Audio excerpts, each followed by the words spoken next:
how do you think you're able to see these slides in front of you right now? Or the people that are sitting around you? Or even the clothes that you picked to wear this morning? All of this is possible due to vision. Now, vision is how we interpret the world around us. And out of the 5 senses, it is arguably the easiest and the most crucial to quickly obtain information about your surroundings. Now, vision is an automatic process. This means that we don't need to put much effort or much thought into it. Now, I know this is ironic as I stand in front of you in glasses, but you know what I mean. So, vision is automatic because of the complex processes and pathways that have been established to ensure that vision is effective and happens quite immediately. And one of these pathways is the way in which information is taken in from our environment and is processed and sent to the primary visual cortex. So, at first glance, this process can seem quite confusing and complex. However, each step in this pathway is very critical to result in proper visual perception. Damages or lesions at any point in this pathway will result in specific visual impairments.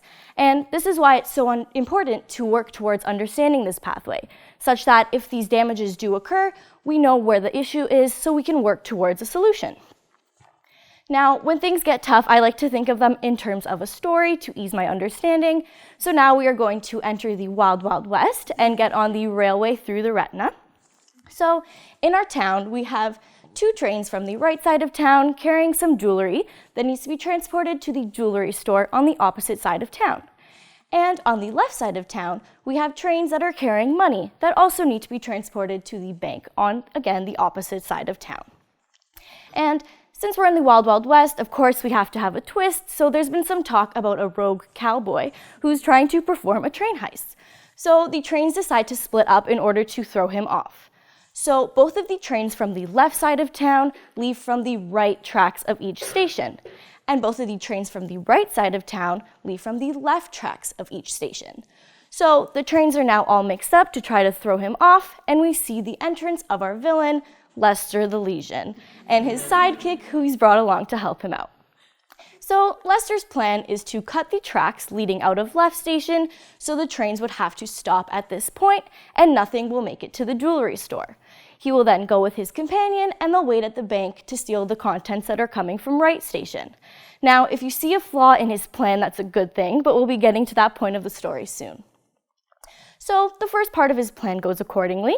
Both of the trains from left station get halted at the closure in the railway, so he's able to steal the contents, stash them away, and go meet his sidekick at the bank.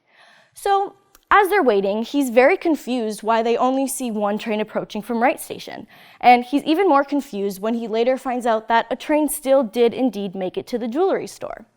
So he's so lost in thought and confusion that he doesn't notice the sheriff coming up behind him to arrest them both. So at this point, Lester is just very confused and he wants to understand where he went wrong. So the sheriff explains to him that sometimes trains from a certain station do indeed need to make it to a destination at the same side of town. So when he cut the line, he did indeed stop one of the trains that would have made it to the jewelry store. However, sometimes trains need to cross over to the opposite side of town. So the other train that he stopped would have actually crossed over to the bank on the opposite side. And this is why one train still did indeed make it to the jewelry store, because it crossed over from right station. And again, the one train he saw was traveling in the same direction from right side of town. Now, as fun as it is to think about things in terms of stories, I'm now going to leave you with some of the actual details of how this applies to our visual system. So we learned that both trains from each side of town left from both left station and right station.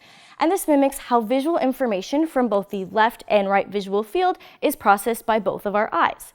So information from the outer regions of both of our visual fields falls on the inner region of the retina of the same eye, while information that falls in the inner portions of our visual field falls on the outer retina of the opposite eye. Now, the tracks in our situation pertain to optic nerves.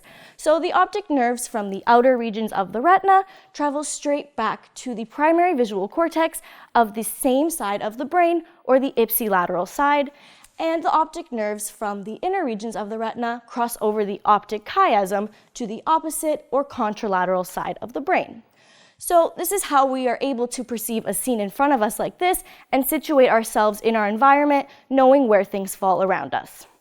So hopefully throughout this talk, you now better understand how information is integrated from our environment and processed in our brain, and to also properly plan out and research any train heists so you don't end up like Lester and his companion. Thank you.